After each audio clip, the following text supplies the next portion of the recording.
I was watching a Gary Vaynerchuk Instagram TV video and it really fired me up a bit.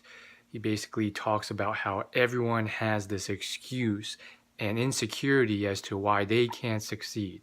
It's because their parents abused them, or they grew up poor, or they're too tall or too short. Everyone has their excuse or many excuses.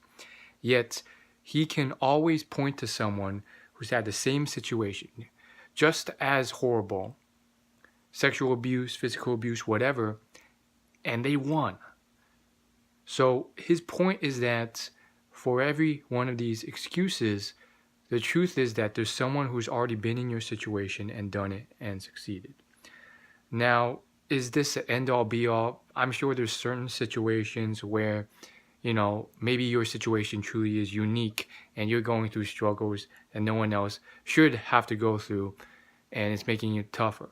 But I still think that most people, all people, everyone, can win if they put their mind to it. Now, take the example of Asian American millennial men. This is a demographic that I've chosen to target with my content. I'm very familiar with them. I'm very familiar with their insecurities because I am one of them and I know what I dwell upon.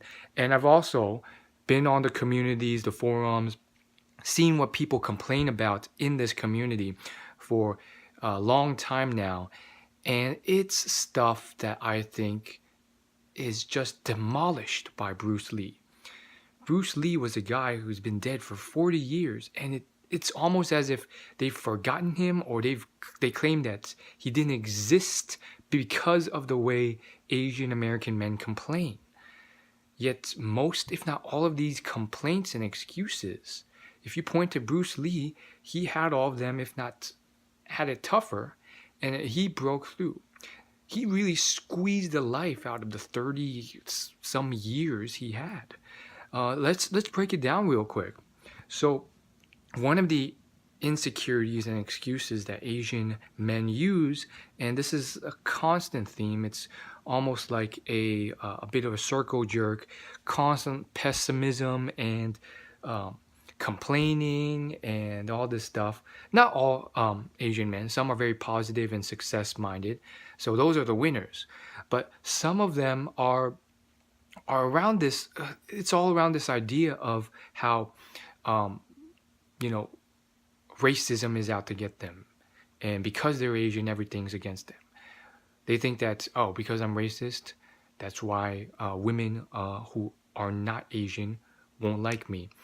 Yet, look at Bruce Lee. He dated and married a white woman and had 2 children, one of which still runs his foundation after his death.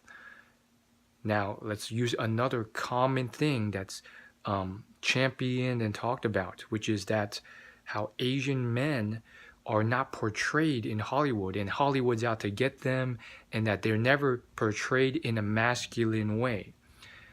And I mean, some of it's true. Maybe Hollywood is against them, and maybe they aren't portrayed, and maybe we should stand up for ourselves and fight for more equal opportunity and masculine portrayals. But that didn't stop Bruce Lee. He came from China. He could have been like all the hundreds of millions of other Chinese people.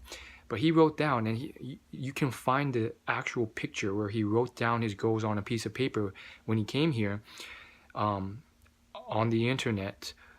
You can find it at brainpickings.org, which kind of catalogs stuff like this.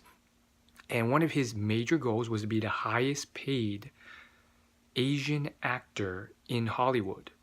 And it didn't happen overnight. In fact, it took him many years and many different tactics and trials and methods he tried failed, but he found a way. And back then it was even more blatantly racist and people got away with it. And yet his charisma, his dedication, his work ethic, his perseverance truly paid off in the long run. I mean, this guy was an absolute beast, and it did not happen overnight. This man, he's tried these methods, he's networked, he wrote his own scripts, he went to these meetings, he tried to befriend Asian directors, and it really didn't work. He had this whole script for this thing called a Magic Flute. It got turned down. And it went on for years and years until he finally found something that worked, which was he was the personal martial arts trainer for B-list and A-list celebrities. And then from there, after building quite the portfolio of clients, then he found a way in and got his first role. That fell apart too. It was for Green Hornet, and but then it picked up at the last moment in China when he didn't think it would work, and that really spurred his success. I think there's so many things that Bruce Lee does that really embodies how maybe we're only tapping into a portion of our potential, a portion of what we can do. And maybe you're saying, well, I can't be like Bruce Lee. He's genetically so gifted, so charismatic, and seemingly so outgoing, and I'm not that type of person.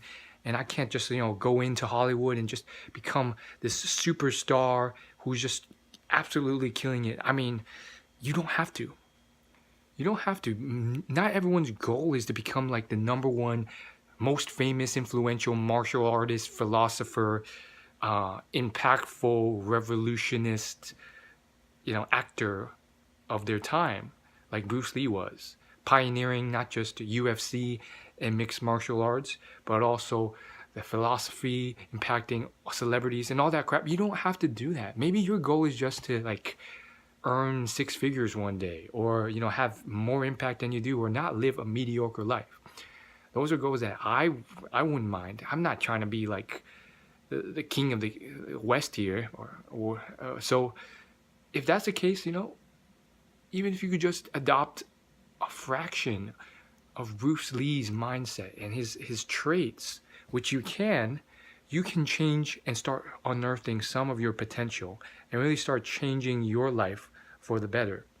You don't have to become the highest paid actor if you don't want to. So think about that. I think there's a lot of benefit from just taking the time to read a biography of someone who's had the struggles you have and then have overcome them. Whether it's Bruce Lee or someone who maybe has similar but not exactly the same struggles as you, or just had a completely different background than you. I'm reading Kevin Hart's book, You Can't Make This Up. And I'm also at the same time reading Ray Dalio's book, Principles.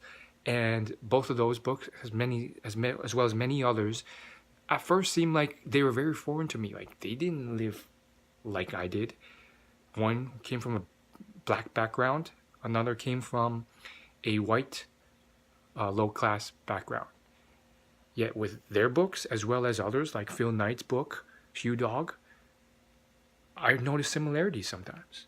I noticed similarities with Kevin Hart's and how he had struggled with even getting a Christmas gift from his parents, and how his parents would always mess it up. Very similar to me, very similar to my parents, and how I would ask for something and they'd come back and it'd be like this low budget version that was not what you wanted. And then with other books like Ray Dalio's, I'm like, I can't relate to all of this, but I relate to his love of learning. With Phil Knight's book, I really related to, his track and field days and how he was confused and lost and didn't think he was that good at sales, or not sure what to do with life in his mid-20s. And it gives you inspiration, and it gives you ideas and new ways of looking at the world and thinking, hey, maybe I'm not too lost at my age. Maybe I'm in the right place. I mean, if this, billionaire who has built one of the most influential, recognizable brands in the history of humankind, Nike, is feeling lost at his age, maybe I still got a shot. Maybe it's not over for me. So keep that all in mind. I'm running close to the time limit here. So really just think about what Bruce Lee has done. I think he's really impacted and done so much. I mean, he collabed before collabs were even a thing. He had Kareem Abdul-Jabbar, African-American basketball player, in one of his movies. I mean, he was thinking so far in advance, and I think we still have a lot to learn from him. And he really squeezed those 30 years of his life, all the juice out of them. Thanks for watching.